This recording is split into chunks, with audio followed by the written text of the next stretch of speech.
Lightheart from megalightheart.com. We're ending the week talking about feedback to pick apart the lessons that we can learn from the feedback sandwich. The feedback sandwich, which is also known by another name, is where you've got something negative to tell someone, so you tell them something positive to begin with and tell them the negative thing, and then tell them a positive thing afterwards. And the idea is it leaves people more able to receive the negative thing in the middle. Reasonably universally, people find this a bad experience, though I have come across a few people who like it. And it's not necessarily about don't use it, though generally don't. I want to look at why through a lens that comes from... I first came across it through a guy called Roger Schwarz. Yes, that's how he pronounces his name. Who also worked with Argyris and Schoen, who you might remember from last week with the ladder of inference. And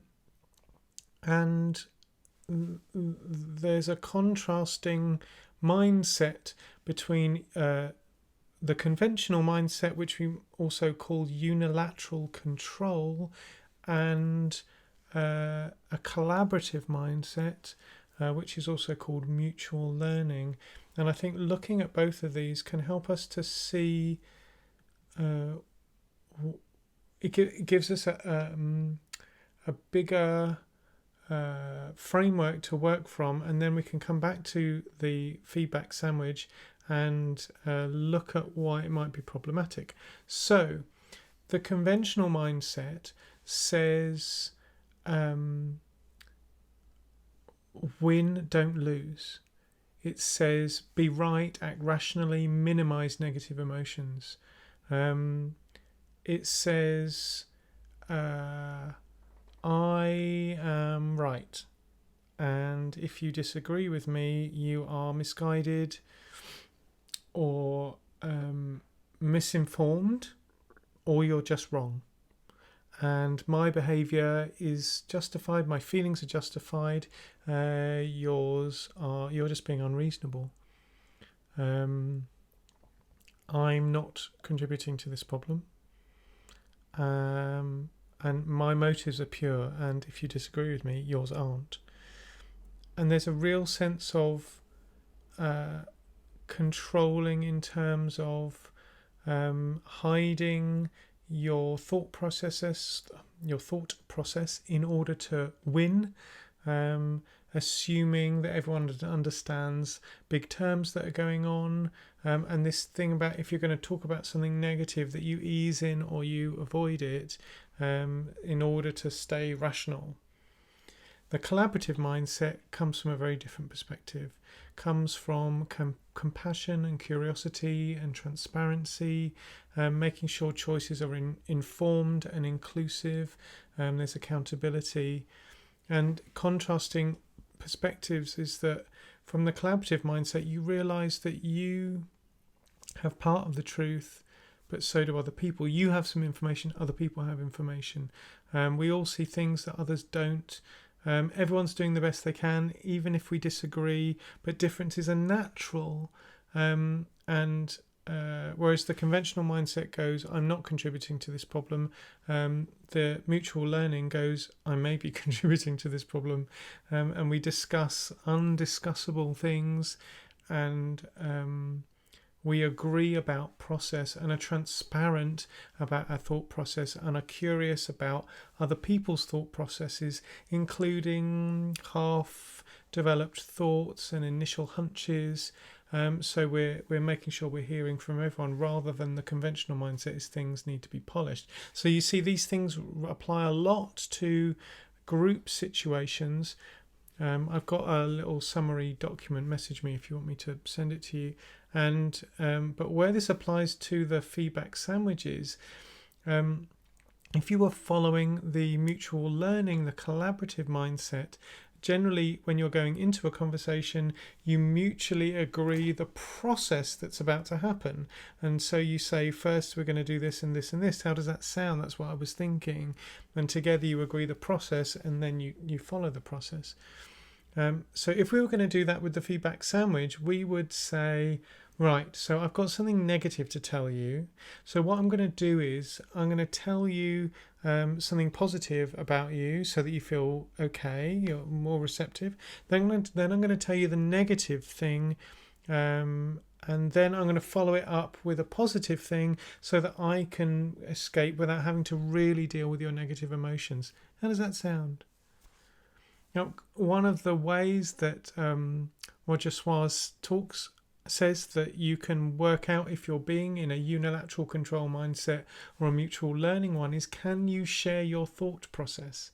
And if your thought process seems laughable to share, because if people find out about your thought process, it won't work. This is also true around the way people sell their ideas, structure their presentations, do things that are persuasive. If the way you're being persuasive won't work if people know what you're doing, that's coming from a unilateral control mindset.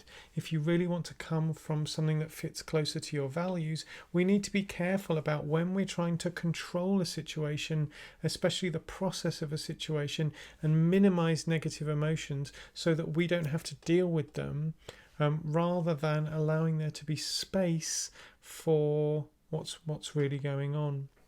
So if you do need to give a bit of, I've been saying negative because that's how it fits into the feedback sandwich. But if you need to give someone some tough feedback, or it needs a courageous conversation, it's good to agree with them. How do they want that process to go?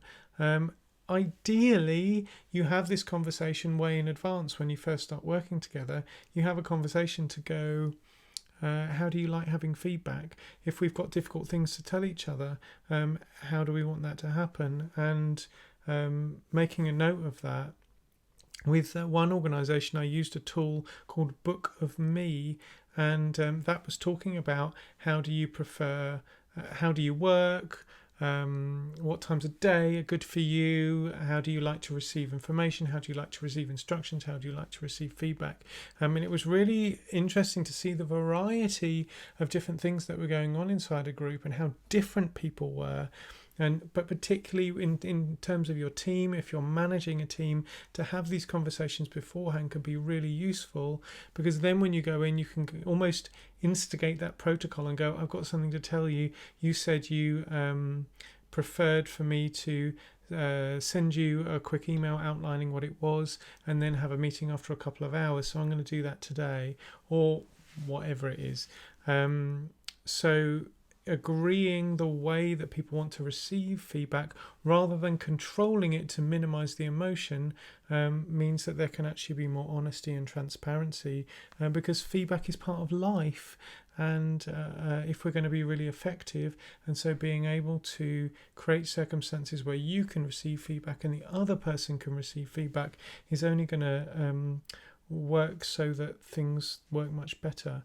So have a think through of the kind of formats you've learned about feedback, but also persuasion, and things connected with the external communication of ideas and how meetings are run, and put them through this lens of the unilateral control or mutual learning mindset.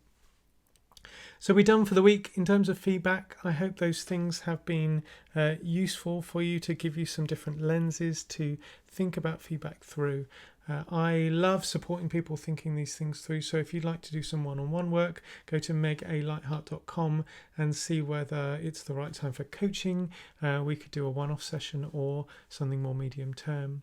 If you have steady income and you'd like to support me in making these videos, go to patreon.com/megalightheart and you can become a monthly patron. And as always, leave a comment or a question, click like, share this with people who you think might like it. If you're on YouTube, click subscribe so you know when these videos are coming out. And next week we're going to move on to something totally different.